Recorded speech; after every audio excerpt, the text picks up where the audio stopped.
Ce que je vous propose les amis, c'est qu'on se concentre sur l'actualité blockchain et crypto. Je vais droit au but et je vous fais un récap de l'actu qu'il ne fallait pas manquer cette semaine.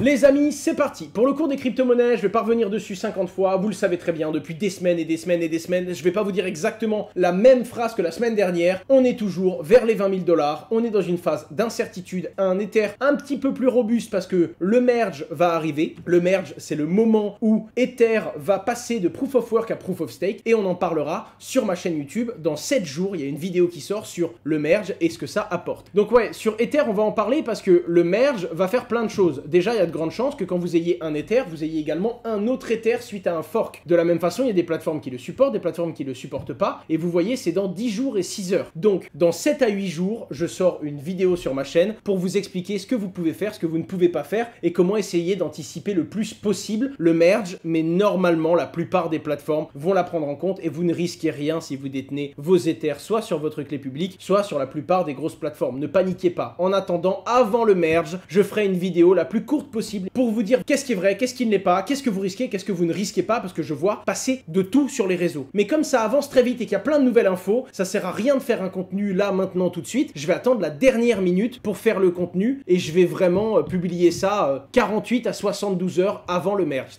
Il y a quelqu'un qui a demandé, il y a une demoiselle qui a demandé un retrait de 100 $ et qui a reçu 10 millions de dollars comme ça sur crypto.com. Mais c'est pas ça le pire. Le pire, c'est qu'ils ont mis 7 mois à s'en rendre compte. Alors, pour certains, ça paraît totalement aberrant, mais c'est normal. Quand on a une plateforme qui exerce dans la crypto-monnaie comme eux, et qu'on gère des volumes qui sont complètement fous, avec des milliards qui rentrent et qui sortent par jour, une erreur de 10 millions quand on gère des milliards, c'est exactement comme une erreur de 2 € dans vos comptes quand vous gérez 10 000 €. Vous voyez ce que je veux dire? C'est une question de grandeur. Naturellement, ça fait vraiment parler, dans le sens où, bon, c'était 10 400 000 $, et autant vous dire qu'elle les a retiré depuis. Naturellement, crypto.com l'attaque en justice et compte bien récupérer la quasi-totalité de ses fonds. Encore une fois, pour 10 400 000 $, elle est peut-être très très loin dans les îles Vierges britanniques ou je ne sais où, et on va avoir du mal à aller lui réclamer l'argent, sachant qu'elle a eu 7 mois pour s'organiser. À suivre, on verra bien.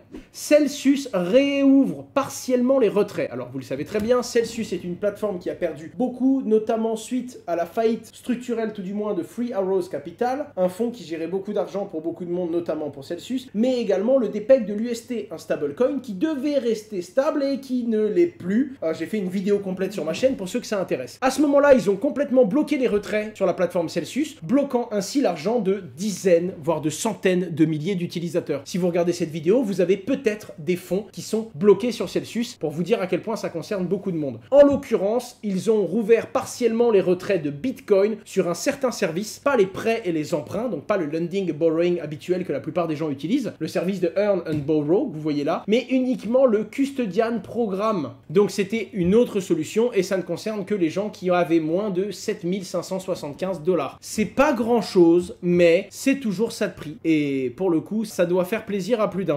T'as dit le nom qu'il ne fallait pas. Bon bah c'est toujours pareil de toute façon les amis, hein. Quand on gagne on est content, quand on perd on cherche un fautif, c'est dur mais ça fait partie de la vie, hein. Pour le coup bon Celsius c'est très très dur ce qui leur arrive évidemment, mais on est dans un écosystème où on peut gagner beaucoup d'argent rapidement, on est dans un écosystème où on peut faire des intérêts sur des monnaies stables, naturellement il y a des risques, hein. Je peux vous reprendre le parallèle que j'ai eu sur le produit UST, hein. Avec Just Mining on fait un produit qui fait une moyenne des différents stablecoins les plus utilisés pour proposer des rendements à nos clients. T'as le 3e plus gros stablecoin au monde qui perd de la valeur, bah tes clients sur ce produit perdent de l'argent. C'est tout. Si demain t'as l'USDC, l'USDT ou le DAI qui dépègue, eh bien nos clients vont se prendre une claque. Notre job à nous, c'est de faire en sorte que la claque ne soit jamais létale et que ce soit qu'une partie des fonds et pas l'intégralité. C'est une approche par les risques. Mais il faut comprendre que, et je le vois bien quand les gens parlent de Celsius, ils ont la haine, mais pour le coup, tout produit de stablecoin qui apporte du rendement fait que vous êtes assujetti à des risques. D'après son fondateur, Curve, la plateforme qui est à la base de tout le lending et le borrowing, hein, c'est dessus que sont basés Compound, que sont basés StakeDAO, que sont basés AAV et la plupart des grosses plateformes, ils devraient lancer un stablecoin. Ce qui serait plutôt sympa parce qu'ils risquent de faire un stablecoin méga giga stable. Ce serait vraiment cool pour les diversifications d'avoir un nouveau stablecoin. À savoir s'il sera décentralisé ou pas, je n'en ai aucune idée. Un modèle similaire au DAI de MakerDAO, donc il sera bel et bien décentralisé. Ça c'est intéressant.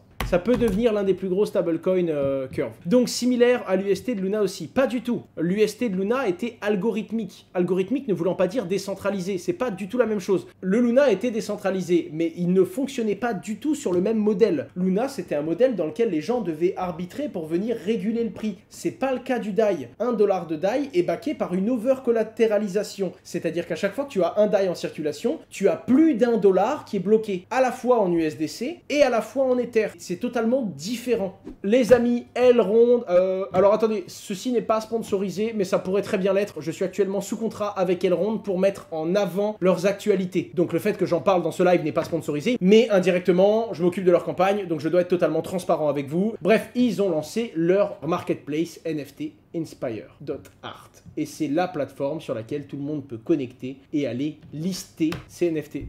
On continue d'avancer. La FIFA, d'accord, FIFA Plus Collect. La FIFA lance un jeu NFT où en gros il y a des très très gros moments. Bon bah du coup je vais vous lire très simplement. En mai dernier, la Fédération internationale de football a choisi le réseau Algorand pour lancer différentes features. On n'avait pas plus de détails. Maintenant ils l'ont annoncé. Il y a des moments qui seront collectibles et que vous pourrez obtenir et ce sera pour le coup basé sur la blockchain Algorand. Algorand qui ne fait pas beaucoup de bruit, mais qui a déjà certains bons projets, comme un projet que j'aime beaucoup, qui s'appelle Opulus, dont je vous avais déjà parlé. Il y a déjà eu des sales, hein. Taiga, qui avait fait beaucoup de bruit parce que j'avais dit Tiga à l'époque. Il y en a certains, je les connais pas, je vais être franc. Lil Pump, et ces gens, quand ils ont lancé en fait certains morceaux ou certains albums, ils ont émis des NFT, les gens ont acheté des NFT pour pouvoir financer l'album, et cette personne leur donne une redevance. Des fois c'est des accès, des fois c'est de l'argent, mais en tout cas il y a un retour qui est dû à l'utilisateur final et donc à l'acheteur. Assez intéressant, et c'est également sur la blockchain Algorand.